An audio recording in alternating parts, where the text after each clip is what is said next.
ಚಿಗ ಏಯ್ ಬರ ಬರ ಬರ ಓಲಾಯದ ರಜಾವಗ ಪೊಯ್ಲದ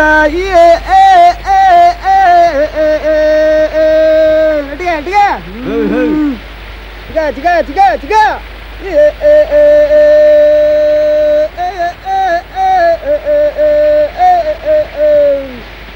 ರಜಾ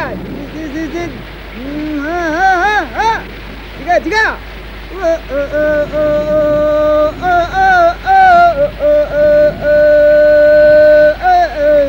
raja dia dia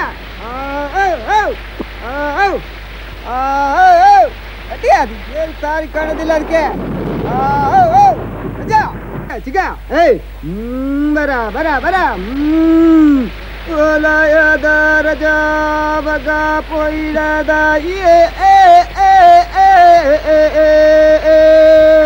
dia chiga chiga chiga raja chiga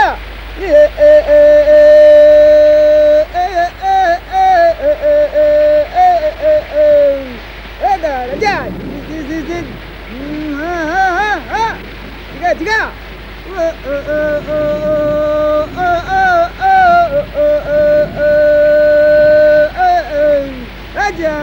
dia dia dia tarik kanan lagi raja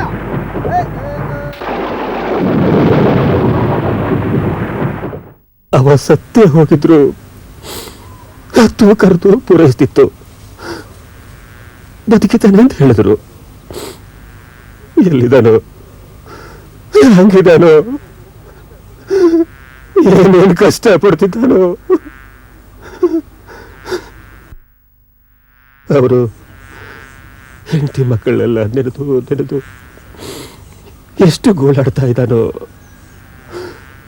ಅದು ಚಿಂತೆ ಮಾಡಿ ಮಾಡಿ ಸಾಯ್ತಾ ಇದೆ. ನಾನು ಅಪ್ರತುದಿಗೆ ಜಾರ್ತಾ ಇದ್ದೀನಿ. ಈ ಸಾರಿ ನಮ್ಮ ದೊಡ್ಡಣ್ಣ ಸತ್ತಿದ್ದಾನೋ ಬದುಕಿದ್ದಾನೋ ಅನ್ನೋದನ್ನು ನಿಶ್ಚಯಿಸ್ಕೊಂಡು ಹೋಗೋಣ ಅಂತ ಹತ್ತಲಾರದ ಗುಡ್ಡ ಹತ್ತು ಬಂದೆ. ಎಲ್ಲಿ ಕಂಡ್ರಿ? ಯಾರು ಕಂಡ್ರು? ಹೌದೇ ಹೌದೇ ಇಲ್ಲ ಇಂತೆಲ್ಲ ಹೇಳ್ದಂಗೆ ಯಾರನ್ನೋ ಹೇಳ್ತಿದ್ದಾರೋ.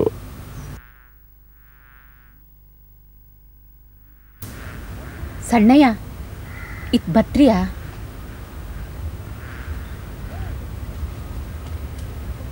ಏನಂತಕ್ಕ?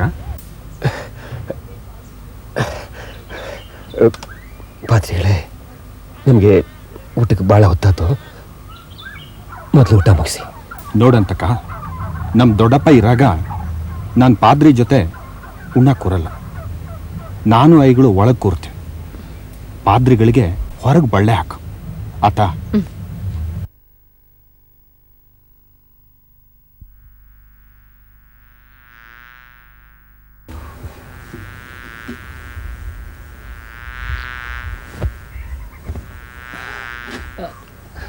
ನಿದ್ರಾ ಭಂಗ ಆಯ್ತೇನೋ, ನೊಣ ಓಡಿಸಿದೆ ಅಷ್ಟೇ. ಇಲ್ಲ ಇಲ್ಲ, ನಿದ್ರೆ ಬಂದಿರಲಿಲ್ಲ. ಕಣ್ಣು ಮುಚ್ಕೊಂಡು ಮನೆಗಿದ್ದೆ. ನೀವು ಕುಂತ್ಕೊಳ್ಳಿ. ನೀವು ಹೇಳಬೇಡಿ, ನೀವು ಕೂತ್ಕೊಡಿ.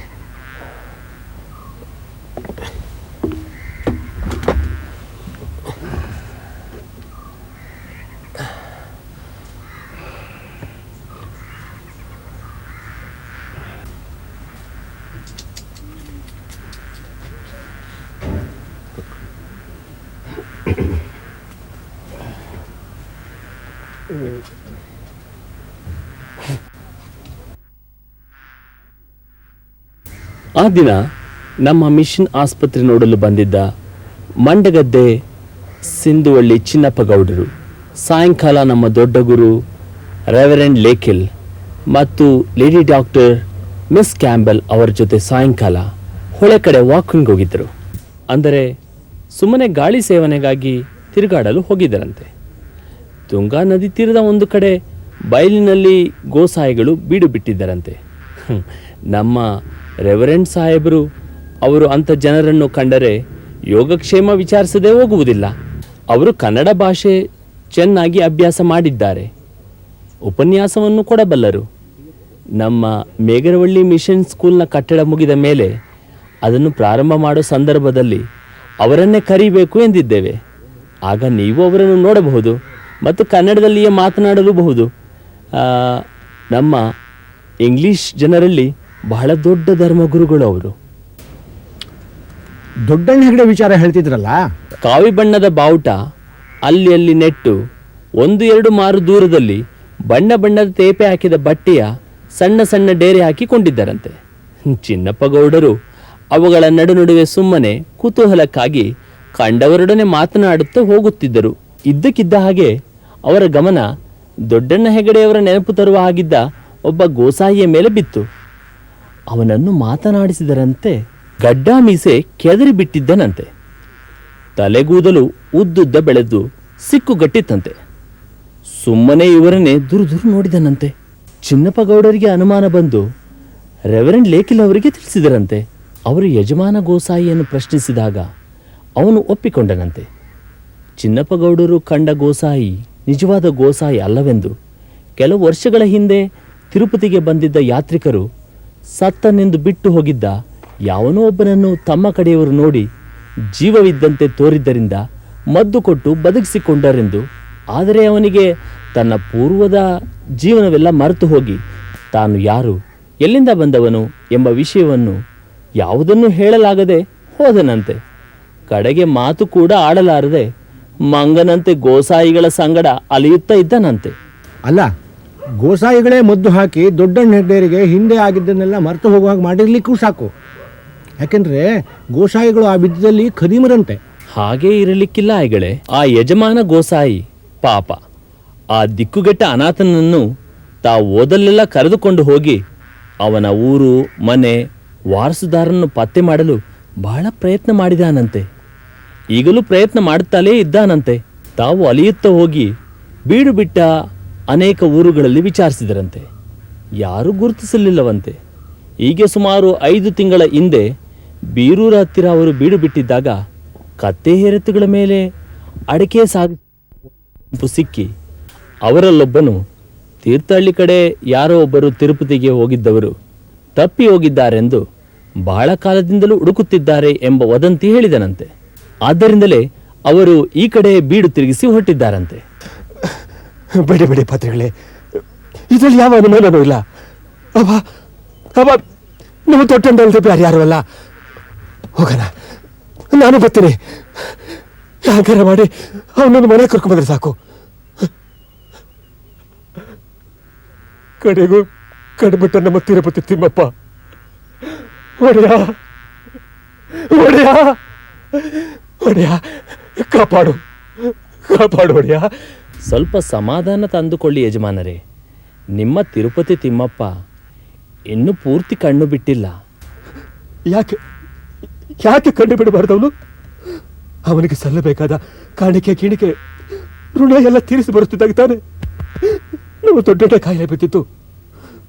ನಮ್ಮ ಕಷ್ಟ ಎಲ್ಲ ನೋಡದೆ ಇರಕ್ಕೆ ಅವನ ಕಣ್ಣೇನು ಹಿಂಗೋಗಿದ್ದನು? ನಮಗೆ ಯಾಕೆ ಕಷ್ಟ ಕೊಟ್ಟ?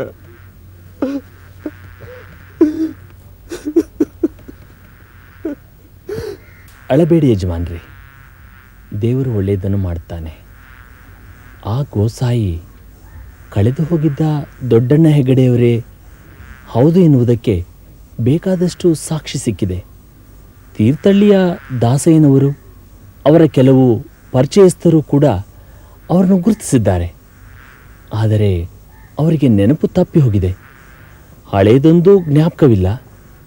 ತನಗೆ ತಾನೇ ಒಮ್ಮೊಮ್ಮೆ ಏನನ್ನು ಹೇಳಿಕೊಳ್ಳುತ್ತಿರ್ತಾರಂತೆ.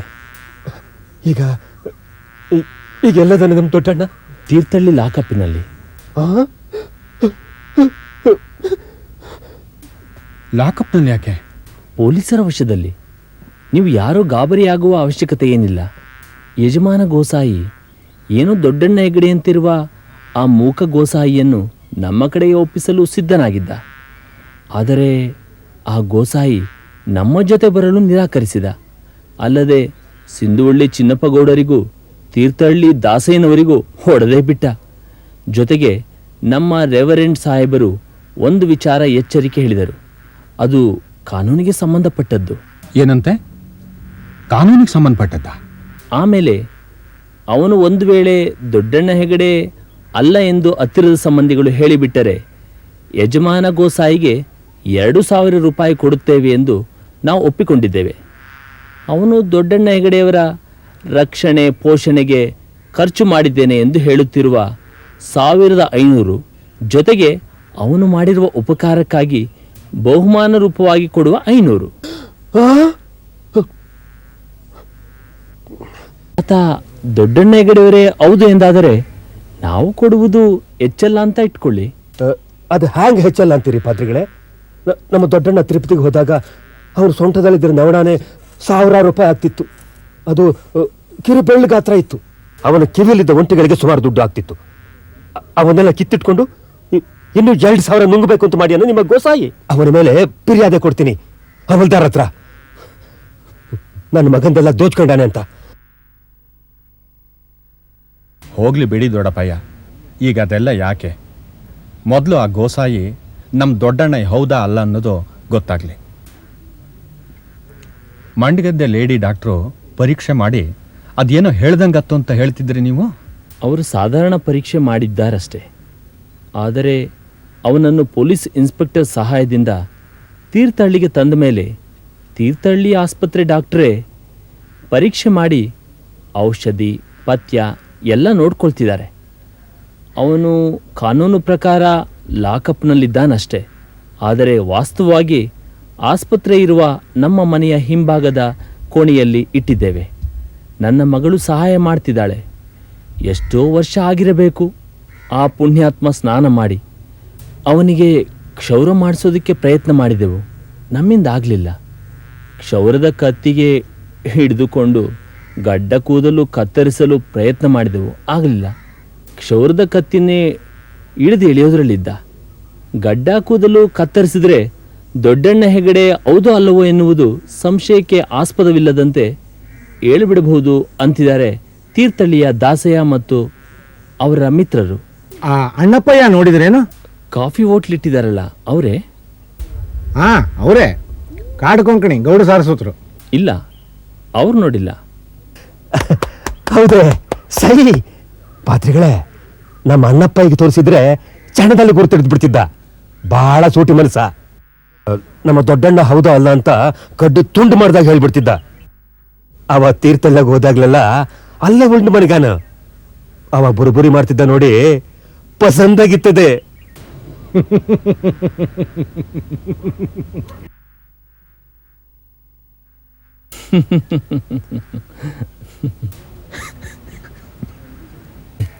ಯಜಮಾನ್ರೇ, ನೀವೀಗ ಅಣ್ಣಪ್ಪಯ್ಯನ ಬುರುಬುರಿ ರುಚಿ ನೋಡುವ ಅವಶ್ಯಕತೆ ಏನಿಲ್ಲ. ಸದ್ಯಕ್ಕೆ ನನ್ನ ಸಂಗಡ ಐಗಳೊಬ್ಬರು ಬಂದರೆ ಸಾಕು. ಆ ಗೋಸಾಯಿ ದೊಡ್ಡಣ್ಣ ಹೆಗಡೆಯವರೇ ಹೌದು ಎಂದಾದರೆ ಸರ್ಕಾರದ ಅನುಮತಿ ಪಡೆದು ಅವರನ್ನು ಕರೆತರುತ್ತೇವೆ. ಒಂದು ವೇಳೆ ಕಾನೂನು ಪ್ರಕಾರ ಅವರ ಹತ್ತಿರದ ಸಂಬಂಧಿಗಳು ಅಂದರೆ ಹೆಂಡತಿ, ಮಕ್ಕಳು, ಅಣ್ಣ, ತಮ್ಮ, ತಂದೆ, ತಾಯಿ ಯಾರಾದರೂ ಬಂದು ಗುರುತಿಸಬೇಕು ಅಂತ ಅಮಲ್ದಾರರು ಹೇಳಿದರೆ ಆಗ ನೀವಾಗಲಿ ನಿಮ್ಮ ಸೊಸೆಯಾಗಲಿ ಬರಬೇಕಾಗಬಹುದು. ನಾನು ಗುರುತಿಸಿದ್ರೆ ಸಾಲ್ದೇನು ಪಾದ್ರಿಗಳೇ? ಸಾಕಾಗದೆ ಏನು? ನೋಡೋಣ.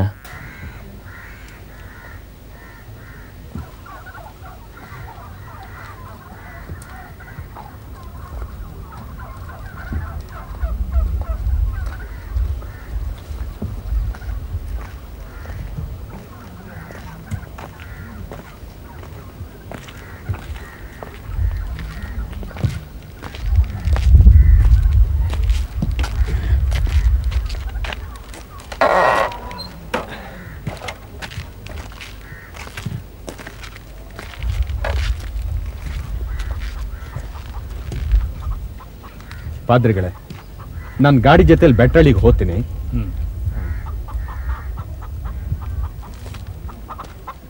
ಆ ಸಿಂಬಾವಿಲಿ ನಾಯಿಗುತ್ತಿಗೂ ಮಾರಾಮಾರಿಯಾಗಿ ಹೊಡೆದಾಕ್ಬಿಟ್ಟಿದ್ದಾರೆ.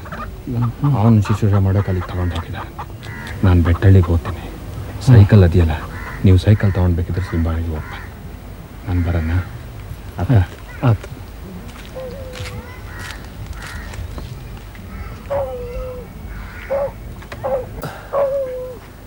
ಕುಂತ್ಕೊಳ್ಳಿ ದೊಡ್ಡಪ್ಪಯ್ಯ. ಅಯ್ಯೋ ನಿನ್ನ ಗಾಡಿ ಯಾಕೆ ಬರಕ್ಕೆ ಹೇಳಿದ್ಯೋ? ನಂಗೇನು ನಡ್ಕೊಂಬರಕ್ಕೆ ಆತಿರ್ಲೇನ? ಕೆಲಸದವ್ರು ಹೋಗಿ ಅಪ್ಪಯ್ಯಗೆ ಹೇಳಿರ್ಬೇಕು, ಅದಕ್ಕೆ ಗಾಡಿ ಕಳಿಸಾರೆ ನಿಮಗೆ ಕರ್ಕೊ ಹೋಗಕ್ಕೆ. ಕುಂತ್ಕೊಳ್ಳಿ.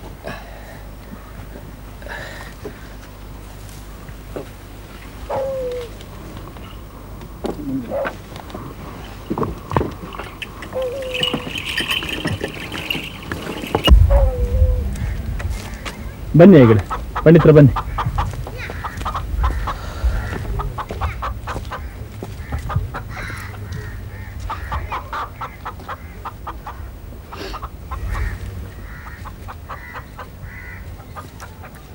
ಅಂತಕ್ಕ ಬೈಗಾಯ್ತು, ನಾ ಈಗ ಹೋತೆ.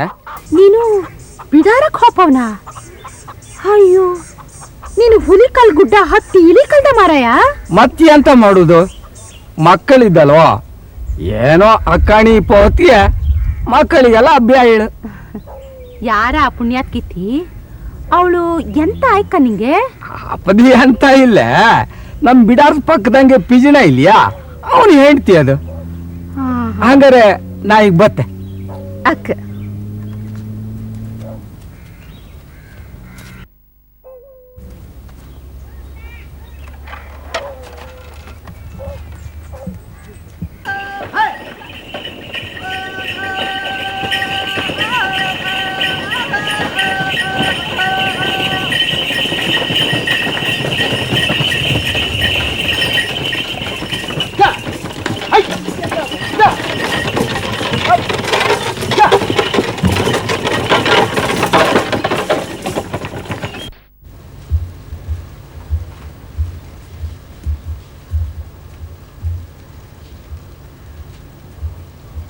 ಅಜ್ಜಿ ಹೋಗಿ ಬರ್ತೀನಿ. ಒಳ್ಳೇದು, ಹೋಗ್ಬಾ. ಮತ್ತೆ ಅಮ್ಮ ಹೋಗಿ ಬರ್ತೀನಿ. ಆಯ್ತಪ್ಪ, ಹುಷಾರು. ಸಣ್ಣ ಮಾವ ಹೋಗಿ ಬರ್ತೀನಿ. ನಾನು ನಿರುತ್ತೆ ಬರ್ತೀನಿ, ನಡಿ ಹೋಗ. ಅಲ್ಲಿವರೆಗೆ ಬಿಟ್ಟು ಬರ್ತೀನಿ. ಬೇ ಬಾಪ.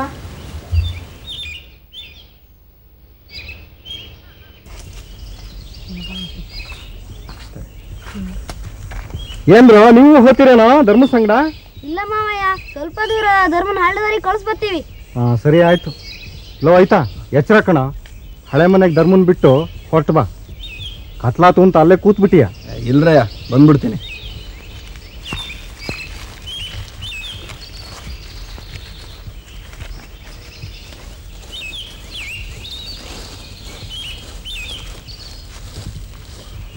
ಏನೇ ನೀನು ಹೋಗ್ತೀಯೇನೆ ಆಯ್ತಿನ ಸಂಗಡ? ಈ ಮುಕುಂದ ಯಾವಾಗಲೂ ಅಷ್ಟೇನೆ. ಏನಿಲ್ಲ, ದೊಡ್ಡಮ್ಮ ಅಕ್ಕಿ ಬೀಸಕ್ ಬಾ ಅಂತ ಹೇಳಿದ್ರು, ಅದಕ್ಕೆ ಬಂದೆ. ಸರಿ ಆಯ್ತು, ಹೋಗ್ಬಾ.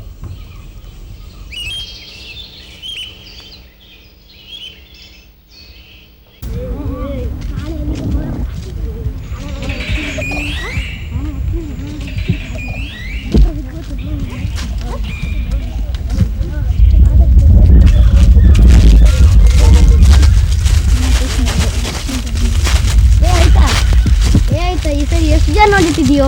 ಸುಮಾರು ನೋಡಿಟ್ಟಿನಿ. ಯಾವಾಗ ನಾ ಕಿತ್ಕೊಡೋದು? ನನ್ನ ಕೈಲಿ ಆಗೋದಿಲ್ಲಪ್ಪ. ಪಿಂಚಲು ಕೇಳ್ತಾಳೆ, ಅವಳಿಗೆ ಎಲ್ಲ ಮದ್ ಗೊತ್ತು. ನಿನ್ನ ನಿಂಗೆ ನಾಚಿಕೆ ಆಗೋದಿಲ್ಲನಾ? ನಿನ್ ಹೆಂಡತಿ ಮಾಡೋ ಕೆಲಸ ನಿನ್ ಕೈಲಾಗಲ್ಲನಾ? ಜೇನು ನೋಡಿ ಕಂಡುಹಿಡಿಯೋದೇನು ಬಿಟ್ಟಿ ಆಯ್ತಾ? ಅವಳ ಕೈಲಿ ಆಗ್ತದೇನದು? ಬಂದ್ರ ಓ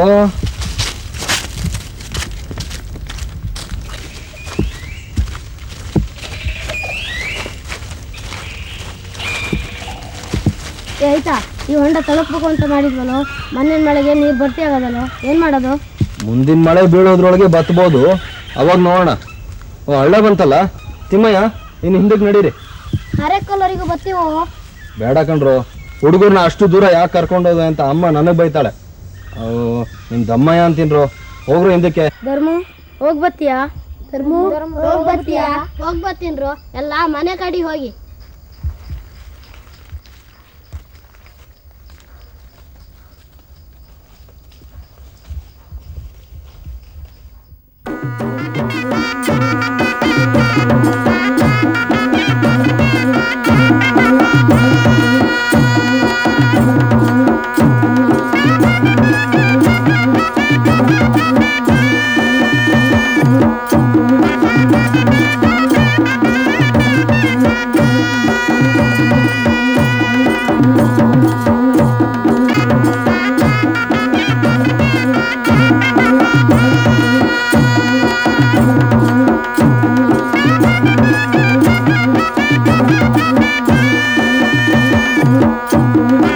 ಆ